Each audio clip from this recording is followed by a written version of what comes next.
حضرت بابا فرید رحمۃ اللہ علیہ نے فرمایا کہ تم جس بھگوان کی پوجا کرتی ہو وہ تو خود پتھر کا ایک بے جان مجسمہ ہے جو اپنی جگہ سے ہلکی سی بھی جنبش بھی نہیں کر سکتا، وہ کسی انسان کے کیا کام آئے گا؟ میں جب خدا کی بات کر رہا ہوں تو وہ اپنی ذات میں تنہا ہے، اس کا کوئی شریک نہیں، سارے جہان کے انسان مل کر بھی اس کے فیصلے کو تبدیل نہیں کر سکتے۔ تم بھی اسی خدا کو پکارو، وہی تمہیں ان ظالم جوگیوں سے نجات دے گا۔ ابھی یہ باتیں ہو ہی رہی تھیں کہ دور سے جادوگر کے چیلے آتے ہوئے دکھائی دیے۔ وہ عورت دیکھ کر گھبرائی اور بابا صاحب سے فرمانے لگی کہ یہی جادوگر کے وہ چیلے ہیں جو شاید میری ہی تلاش میں ادھر آ نکلے ہیں۔ عورت کو خوف زدہ دیکھ کر بابا جی نے فرمایا کہ تم اب میری مہمان ہو، اس لیے تمہیں کوئی ہراساں نہیں کر سکتا اور نہ تمہیں پریشان ہونے کی ضرورت ہے، میں خود ان لوگوں کو جواب دے لوں گا۔ اسی اثناء میں جادوگر کے چیلوں نے آتے ہی غیظ و غضب کا مظاہرہ کیا اور قہرناک لہجے میں عورت سے کہنے لگے کہ تم یہاں آرام سے بیٹھی باتیں کر رہی ہو اور گرو دودھ کا انتظار کر رہے ہیں، ابھی چلو تو صحیح، تمہاری خیر نہیں۔ ان کی یہ بات سن کر حضرت بابا فرید رحمۃ اللہ علیہ نے فرمایا کہ اس عورت کو میں نے روک لیا ہے، تم بھی یہیں بیٹھو۔ ابھی آپ رحمۃ اللہ علیہ کی زبان سے یہ الفاظ نکلے ہی تھے کہ جوگیوں پر سکتہ طاری ہو گیا اور وہ زمین پر ایسے گڑ گئے جیسے انہیں زنجیریں پہنا دی گئی ہوں۔ کچھ دیر بعد جوگیوں کی دوسری ٹولی انہی کو تلاش کرتے ہوئے وہاں آ نکلی۔ انہیں بھی حضرت بابا فرید رحمۃ اللہ علیہ نے بیٹھنے کا حکم دیا۔ وہ بھی چپ چاپ ایک غیبی تائید سے سر جھکا کر بیٹھ گئے جیسے انہیں کسی مقناطیسی قوت نے جکڑ لیا ہو۔ آخرکار جادوگر بھی اپنے چیلوں کو ڈھونڈتا ہوا ادھر آ نکلا اور چیلوں کو وہاں بیٹھے ہوئے دیکھ کر زور زور سے چیخنے لگا کہ تم لوگ یہاں کیا کر رہے ہو؟ گرو کی آواز پر وہ چیلے خاموش رہے، لیکن بابا جی نے فرمایا کہ انہیں میں نے قید کر لیا ہے۔ گرو کہنے لگا کہ کون ہے جو میرے چیلوں کو قید کر سکے؟ گرو انتہائی غرور اور تکبر کا مظاہرہ کر رہا تھا اور یہ کہتے ہی اس نے مختلف منتر پڑھنے شروع کر دیے۔ حضرت بابا فرید رحمۃ اللہ علیہ نے جادوگر سے مخاطب ہو کر فرمایا کہ اب تمہارا کوئی منتر نہیں چلے گا، اب کفر کے دن پورے ہو چکے ہیں۔ بابا جی کی باتیں سن کر گرو اپنے غرور اور تکبر سے باز نہیں آیا اور اس پر ہذیانی کیفیت طاری ہو گئی اور چیخ چیخ کر وہ زور زور سے منتر پڑھنے لگا اور بدی کی تمام قوتوں کو پکارنے لگا، مگر آج کوئی اس کا مددگار نہیں تھا۔ جب گرو کی کوئی چال کارگر ثابت نہ ہوئی تو اس نے بھی حضرت بابا فرید رحمۃ اللہ علیہ کے قدموں میں سر رکھ دیا اور اپنے چیلوں کی رہائی کے لیے التجا کرنے لگا۔ بابا جی نے فرمایا کہ تیرے چیلوں کو صرف ایک شرط پر رہائی مل سکتی ہے کہ تم انہیں لے کر کہیں دور چلے جاؤ اور آئندہ مخلوق خدا کو تنگ کرنا چھوڑ دو، اگر اس سے باز نہیں آؤ گے تو یہ زمین تم پر تنگ ہو جائے گی۔ بابا جی کا یہ حکم سن کر گرو مرتا کیا نہ کرتا، چنانچہ اس نے بابا جی سے وعدہ کیا کہ مجھے اور میرے چیلوں کو چھوڑ دیں تو میں یہ جگہ ہمیشہ کے لیے چھوڑ دوں گا۔ چنانچہ آپ رحمۃ اللہ علیہ نے انہیں جانے دیا اور گرو اپنے چیلوں کو لے کر ہمیشہ کے لیے اس علاقے سے دور چلا گیا۔ بابا جی کی اس کرامت کا تمام علاقے میں خوب چرچا ہوا اور اس کرامت کی وجہ سے لوگ دور دور سے جوک در جوک آپ کے پاس آنے لگے اور اسلام قبول کرنے لگے۔ چنانچہ اس واقعہ کے بعد جب بابا جی کی شہرت دور دور تک پھیلی اور لوگوں کا آپ کے پاس رش لگ گیا تو بعض کوتاہ اندیش حسد اور بغض کی وجہ سے آپ رحمۃ اللہ علیہ کی مخالفت بھی کرنے لگے۔ ان مخالفوں میں سب سے پیش اجودھن کی مسجد کا پیش امام اور قاضی بھی تھا، جس نے حکومت کے کرندوں کو بھی آپ رحمۃ اللہ علیہ کو ستانے پر اکسایا۔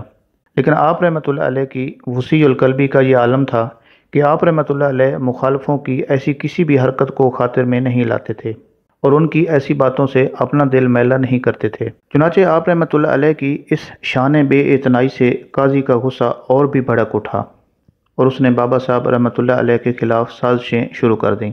اس نے ملتان کے علماء سے آپ رحمۃ اللہ علیہ کے خلاف فتویٰ حاصل کرنے کی کوشش کی اور اپنے ایک خط میں علماء ملتان سے استفسار کیا کہ ایک شخص جو اہل علم میں سے ہے قوالی سنتا ہے تو اس کے بارے میں شریعت کا کیا حکم ہے۔ علماء ملتان نے قاضی کو تحریر کیا کہ اس شخص کا نام لکھو کہ کون ہے۔ قاضی نے آپ رحمۃ اللہ علیہ کا نام لکھ کر بھیج دیا۔ ملتان کے علماء نے بابا فرید رحمۃ اللہ علیہ کے خلاف فتویٰ جاری کرنے سے صاف انکار کر دیا اور قاضی کو لکھا کہ تم نے ایک ایسے درویش خدا مست کا نام لکھا ہے جو تمام علوم شریعت کا منتہا ہے، ہماری کیا مجال ہے کہ ہم اس کے قول و فعل پر اعتراض کریں۔ قاضی کا جب یہ حربہ ناکام ہوا تو اس نے ایک آوارہ گرد لالچی قلندر کو آپ رحمۃ اللہ علیہ کے قتل پر آمادہ کیا۔ یہ شخص کپڑوں کے نیچے اپنی کمر میں ایک تیز دھار چھرا چھپا کر آپ رحمۃ اللہ علیہ کے آستانے پر حاضر ہوا۔ آپ رحمۃ اللہ علیہ اس وقت عبادت الہی میں مشغول تھے اور سجدہ میں پڑے ہوئے تھے۔ صرف سلطان المشائخ حضرت خواجہ نظام الدین اولیاء رحمۃ اللہ علیہ آپ کے پاس موجود تھے۔ آپ رحمۃ اللہ علیہ نے حالت سجدہ میں فرمایا کہ یہاں کوئی موجود ہے؟ سلطان المشائخ نے جواب دیا کہ آپ کا غلام نظام الدین حاضر ہے۔ آپ رحمۃ اللہ علیہ نے فرمایا کہ یہاں ایک قلندر کھڑا ہے جو کانوں میں سفید رنگ کے مندرے پہنے ہوئے ہے۔ چنانچہ سلطان المشائخ حضرت نظام الدین اولیاء رحمۃ اللہ علیہ نے اسبات میں جواب دیا کہ ہاں قلندر موجود ہے۔ تو بابا صاحب نے فرمایا کہ اس شخص کی کمر کے ساتھ ایک چھرا بندھا ہوا ہے اور یہ شخص میرے قتل کے ارادے سے آیا ہے، اس سے کہہ دو کہ اپنی عاقبت خراب نہ کرے اور یہاں سے چلا جائے۔ چنانچہ وہ قلندر جو آپ کے سر پر ہی کھڑا تھا اور خواجہ نظام الدین اولیاء رحمۃ اللہ علیہ کی موجودگی کی وجہ سے کچھ نہیں کر پا رہا تھا، تو آپ کے اس سوال و جواب سے قلندر پر ایسی دہشت طاری ہوئی کہ وہ بھاگ کھڑا ہوا اور سیدھا قاضی کے پاس جا کر دم لیا اور اسے کہا کہ ایسے مرد خدا کو قتل کرنا میرے بس میں نہیں ہے۔ چنانچہ اب قاضی کا یہ دوسرا حملہ بھی جب ناکام ہوا تو وہ بڑا شرمندہ ہوا۔ بابا صاحب کی والدہ ماجدہ حضرت کلثم خاتون جو کہ بڑی پاک باز اور عبادت گزار خاتون تھیں، ایک رات کا ذکر ہے کہ پچھلے پہر تہجد کی نماز میں وہ مشغول تھیں اور آپ کے تینوں فرزند اس وقت سو رہے تھے۔ بابا صاحب کے علاوہ آپ رحمۃ اللہ علیہ کے 2 بھائی اور بھی تھے۔ چنانچہ ایک ہندو چور چوری کی غرض سے آپ کے گھر میں داخل ہوا۔ چور اس بات کو جانتا تھا کہ اس گھر کا محافظ مرد اس دنیا میں موجود نہیں ہے۔ بچے ابھی معصوم ہیں، اس لیے اکیلی عورت اس کے راستے کی دیوار نہیں بن سکے گی۔ چنانچہ چور جیسے ہی گھر کے اندر پہنچا، اس کی نظر کلثم خاتون پر پڑی۔ بابا فرید رحمۃ اللہ علیہ کی والدہ اس کمرے کے دروازے پر نماز میں مشغول تھیں جہاں ان کے 4 بچے گہری نیند سو رہے تھے۔ جب چور نے دیکھا کہ کلثم خاتون رحمۃ اللہ علیہ کی آنکھیں بند تھیں مگر ہونٹ حرکت کر رہے تھے، چور کچھ دیر اس انتظار میں کھڑا رہا کہ شاید یہ عورت دروازے سے ہٹے تو میں دروازے میں داخل ہو کر اپنے مقصد کی تکمیل کروں، مگر اسے معلوم نہیں تھا کہ یہ ایک شب دار عورت تھی جو ساری رات اپنے رب کی بارگاہ میں سجدہ ریز رہتی تھی۔ کچھ دیر بعد جب کلثم خاتون دروازے سے نہ ہٹیں تو چور نے ارادہ کر لیا کہ اگر یہ عورت اس کے راستے میں حائل رہی تو وہ جبر و تشدد کے ذریعے اسے راستے سے ہٹا دے گا۔ یہ سوچ کر اس نے ایک بار پھر کلثم خاتون کی طرف دیکھا جو آنکھیں بند کیے اپنے خالق کے تصور میں کھوئی ہوئی تھیں۔ چور جو ہی طاقت سے اس خاتون کو راستے سے ہٹانے کے لیے آگے بڑھتا ہے، چند قدموں کا فاصلہ ابھی اس نے طے کیا تھا کہ وہ اپنی آنکھوں کی روشنی سے محروم ہو گیا۔ وہ بالکل اندھا ہو گیا۔ جب آنکھوں میں اندھیرا چھا گیا تو چور بڑا گھبرایا اور دیواروں سے سر ٹکرانے لگا۔ اسے واپسی کا راستہ ہی نہ ملا۔ واپسی کے تمام دروازے بند محسوس کر کے اب اسے احساس ہوا کہ یہ قہر خداوندی ہے جس نے آنکھوں کی روشنی کو زائل کر دیا ہے اور اس کے تمام منصوبے پر پانی پھیر دیا ہے۔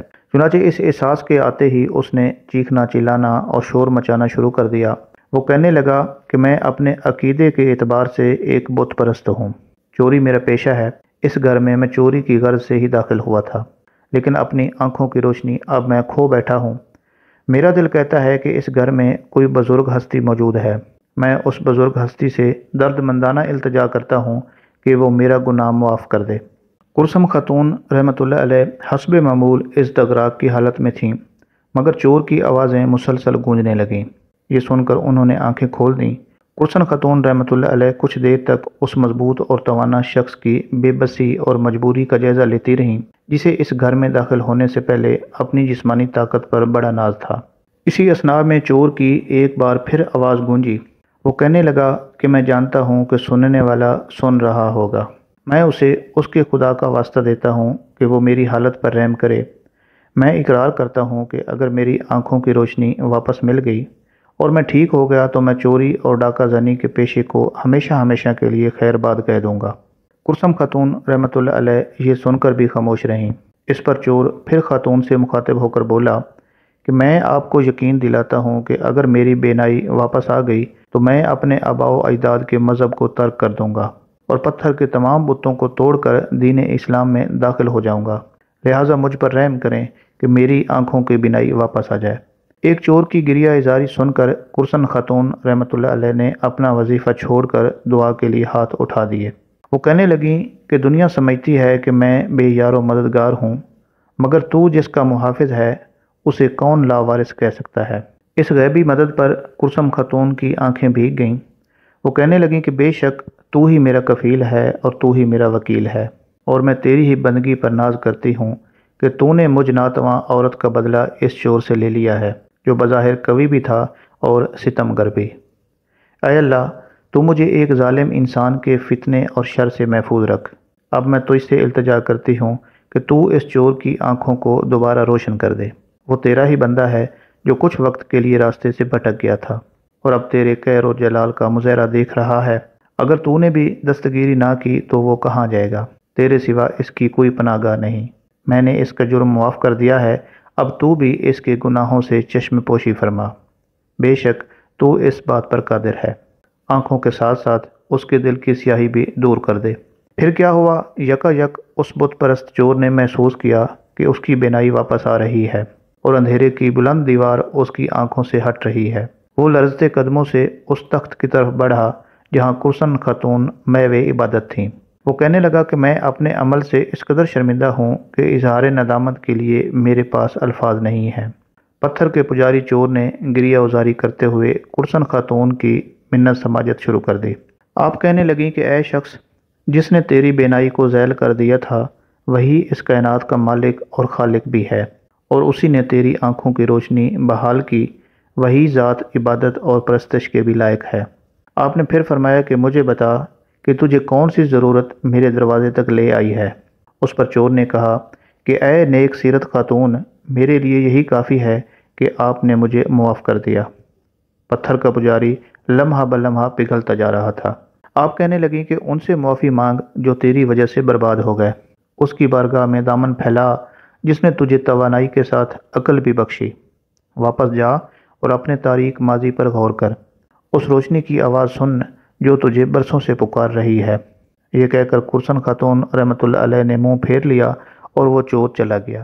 حالانکہ یہ سب کچھ راتوں رات ہوا تھا اور کسی کو اس کی کانوں کان بھی خبر نہیں ہوئی تھی کہ کوئی چور یہاں آیا تھا، لیکن چور کے ذہن میں ایک حشر برپا تھا اور دل میں انقلاب کی لہریں اٹھ رہی تھیں۔ چنانچہ صبح ہوتے ہی ایک دراز قد اجنبی شخص اپنی بیوی بچوں سمیت کرسن خاتون رحمۃ اللہ علیہ کے دروازے پر کھڑا تھا۔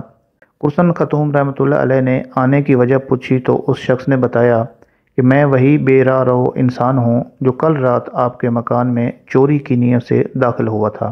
کرسن خاتون نے پوچھا کہ پھر اب کیوں آئے ہو؟